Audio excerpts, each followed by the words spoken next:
So, merong event sa Cebu. I think it's in Karkar. Punta natin yung article, ha? At nagulat ako, magkasama si VP Sara at saka si Ma'am Shi. Well, wala pa naman akong naaamoy na sigalot. Pero alam naman natin na maraming isyong ibinabato kay VP Sara. Ito ngang, 'di ba, may balak daw na impeachment plot. Pero dinideny naman daw yan nung sino nga to, si Franz Castro, yung ACT Teachers Party List representative. Babae yung Franz Castro. Wala naman daw siyang sinabing magfa-file siya ng impeachment plan. Pero pinapalobo ng media yung issue. Pinapabanto talaga yung pangalan ng ni VP Sara. Ngayon, ang nakakapagtaka, bakit ang media hinahype yung pag-question ni Franz Castro ng 129 million na confidential fund last year ni VP Sara, di ba, na hindi naman kasama daw sa GAA or sa budget ng opisina ng Vice President. Maraming tumatarget kay VP Sara na mga mainstream media. At yun nga po, ino-augment nila yung balita na balak daw ipa-impeach. Yun yung topic natin kahapon, di ba? Dinideny naman ngayon ni Franz Castro yun. Ewan ko, baka nabahagang buntot niya kay VP Sara. Ay, alam naman natin, mambibigwas. So, sabi ni Miss Marlica sa kanyang latest vlog, itong pagta-target kay VP Sara, itong paninira, itong mga, yung hina-hype yung balita, di ba? Ino-augment na parang may masama, unti-unti nang sisira ang reputasyon ni VP Sara eh. Mukhang pristine, mukhang malinis ang paninilbihan ni VP Sara, walang pula. So baka gawa ng paraan na ma-set up, mataniman ng mga ganap-ganap, no? Kasi meron daw isang nilalang na mahilig sa tanim kaso, gano'n. I think lahat ng tanim ngayon gagawain ibang level. Sa agriculture parang hindi masipag magtanim, pero sa ibang bagay may mga tanim ebidensya, tanim kontrabando, tanim droga, kulang na lang tanim balang. Uso daw ang taniman ngayon, tanim kaso at kung ano-ano pa. So baka si VP Sara nasa set up, di ba? Baka may mga kasabwat sa DepEd ang kung sino mang mahilig magtanim. Anyway, sabi ni Miss Marlica yun. And also, syempre, threat si VP Sara, alalahanin nyo kapag 'di ba, mawala sa pwesto sa hindi inaasahang paraan si PBBM, si VP Sara ang magiging pangulo. So mawawala ang powers ng kung sino-sino man, kahit yung mga appointees ng PAPSHI administration na ang dami-daming dilawan. So parang ang pinagbibintangan ni Miss Maharlika na itong kung totoo man na si VP Sara ay may nadispal kong perang 129 million sa OVP, baka baka kagagawan ng kung sino man, 'di ba? So parang may traidurang nagagana, parang ganun yung message ni Miss Maharlika. Mukhang tina-target si VP Sara, ni Tamba at saka ni Manwit. Manwit ba yan? Manwit ba ang tawag dyan? Kanang kanang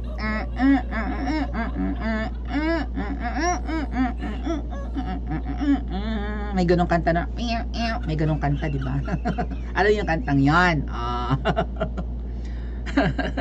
So ito po yung yung pagsasama ni Ma'am Shi or ng ating First Lady at ni VP Sara sa event somewhere in Cebu. So palagay ko Karkar yan. So basahin natin ng sabay-sabay.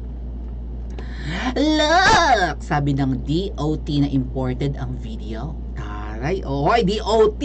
Ayusin niyo ang upload ninyo. Ma-award kayo ni Madam. Hindi niyo inedit ang kanyang photos. Look! Sabi. First Lady Liza Araneta Marcos and Vice President Sara Duterte. Bakit walang Carpio? Dapat kasama yung Carpio, no? Married naman si VP Sara eh. Hello, Ate Ira.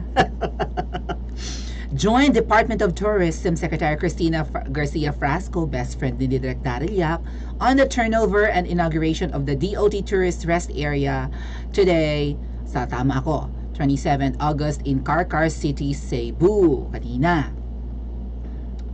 Yun yung Tourist Rest Area, TRA. Bagong gawa po yatang building project ng Department of Tourism. Bakit doon nilagay sa Karkar? Doon ba maraming turista? Ang alam ko, ang maraming turista sa Mactan, tsaka sa Cebu City talaga. Nahihiwagaan na, yes. Bakit sa Karkar? Kini-question nga yan eh. Ba't doon nilagay yung tourist rest area? Also present during the event are Senators Lito Lapid and Ramon Bong Revilla Jr., Cebu Governor Gwen Garcia, and Deputy Speaker Duke Frasco. That the TRA situated blah blah blah blah blah blah blah blah blah, mahaba, kinembot latik. Eto yung pictures. Tama po kayo, si Ma'am Shi, ang ibang-iba ang outfitan. Ang lahat parang naka-ano lang, naka-jeans and shirts lang, polo shirts, jeans. Si Ma'am Shi talaga ang parang royalty. Bakit hindi sinama si Pap Shi? Nandyan ang pangalawang pangulo. Si Ma'am Shi ang talaga naka-Filipiniana. Or at least may ganun, may ganap na patadyong. Tingnan nyo ang lahat, naka-pants. Si VP Sara kasi hindi mahilig magmaong. Sabi niya hindi na niya feel magmaong. Pero paminsan-minsan, no choice siya. Kapag nagmumotor, kailangan niya mag-denim kasi matibay ang maong, di ba? Pero nung nakasanayan na daw ni VP Sara na magsuot ng ibang fabric, lalo Mindanao fabric, ayun, hindi na siya masyadong nagmamaong. So ito yung tourist rest area. So anong ganap dito? Kapag may napagodang mga turista, doon tatambay or mag-internet, gano'n, magwa-wifi. Anong ganap? Parang alit lang naman. Yan. Asas may mga ano pa, may mga souvenir kineme or mga souvenir shop, may mga products, mga pampasalubong o mga dried mango siguro yan, kung anik-anik pa. May mga tsinelas. Ay, may pakandila si Madam. Ba't hindi nyo naman in-edit Department of Tourism? Ma-award kayo ni Madam, hindi ko lubot ang kanyang leg sa kanyang picture. Puntahan natin mamaya yung kanyang ang Facebook page ng aking mother-in-law. Baka ma-award ako ni Ma'am Shi, no? Pinapangarap ko ang kanyang pangalawang binata. I-edit nyo naman ang liog ng aking mother-in-law, yung ginaganyan. Tapos tingnan nyo, ang taba-taba ng aking mother-in-law. Payat kaya ang mother-in-law ko, sexiness kaya yan. Baka ito design ni Michael Leyva. Abay, kumusta ka naman, Avel? Hi, Avel Bacudio, natatalbugan ka na ba ni Michael Leyva? VP Sara, ngiti-ngiti. Ito po si Duke Frasco. Congressman ba siya? Ano bang sabi ka? Basta si Duke Frasco. Sa Bong Revilla, Cristina Frasco nakatalikod. Sa dulo si Lito Lapid. Sa mga ibang pictures na to, hindi na magkasama si Ma'am Shi at saka si VP Sara. One moment in time. Hindi ko pilitin. Make it shine! Ginoo ko. Isang beses lang palang silang nagkasama. Ano ba yun? Saan pa? Ayan, okay, magkasama naman. Huwag tayo intrigero, no?